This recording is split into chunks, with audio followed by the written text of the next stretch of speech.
Hi, ako nga pala si Eric. 25 years old na at mahilig sa music. Alam mo ba yung pakiramdam na may gustong-gusto kang sabihin pero hindi mo magawa? Yung araw-araw mo siyang kasama pero hindi mo masabi kung gaano siya kahalaga. Ganun, ang naging kwento namin ni Claire. Isang love story na hindi ko kailanman nagawang ipagtapat. Si Claire at ako, parang asukal at kape. Magkaibang magkaiba pero hindi mabubuo ang isa kung wala yung isa.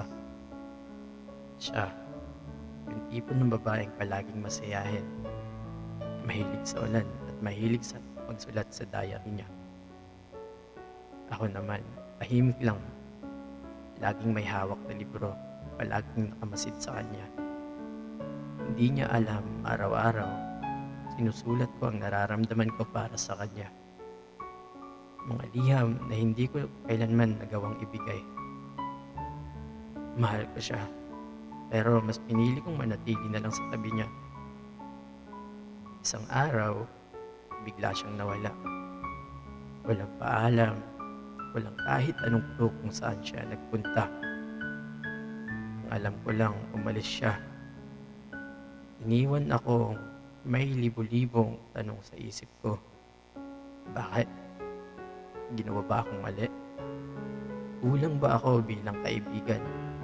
Pero ang pinakamasakit sa lahat, hindi ko na siya nagawang habulin at pigilan. Matapos ang ilang taon, bumalik siya. Mas maganda pa rin siya kaysa sa naaalala ko.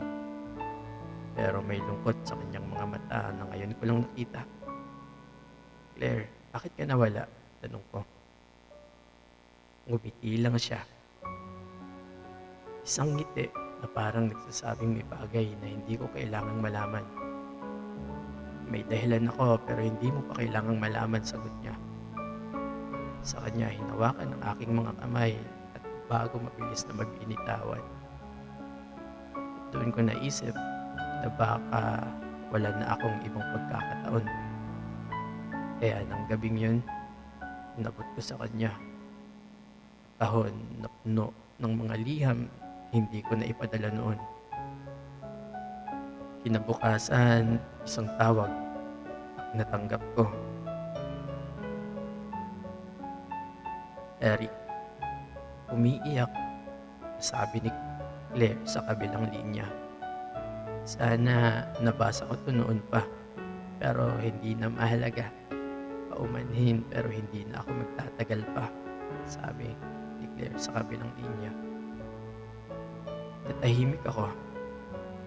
Natahimik ako kasi hindi ko alam kung ano ang ibig niyang sabihin. Hanggang sa puntahan ko siya at nakita ang itim na laso sa pintuan ng bahay nila. Wala na si Claire. Nalaman ko na lang na may sakit siya. Kaya siya nawala noon. Hindi dahil ayaw niya sa akin. Hindi dahil gusto niya akong iwan. Hindi dahil gusto niyang maalala ko siya bilang masaya. Hindi bilang isang taong unti-unting pinapatay ng sakit. At merong inabot na envelope. Si tita sa akin. At aking binuksan. Eric, kung may ibang buhay pa pagkatapos nito, sana doon natin masabi ang lahat ng hindi natin nasabi. Doon ko naisip, siguro sa kabilang buhay, may pagkakataon pa ako. Pero sa ngayon, ako na lang ang magpapatuloy sa mundong wala na siya. At yun, ang naging kwento namin ni Claire.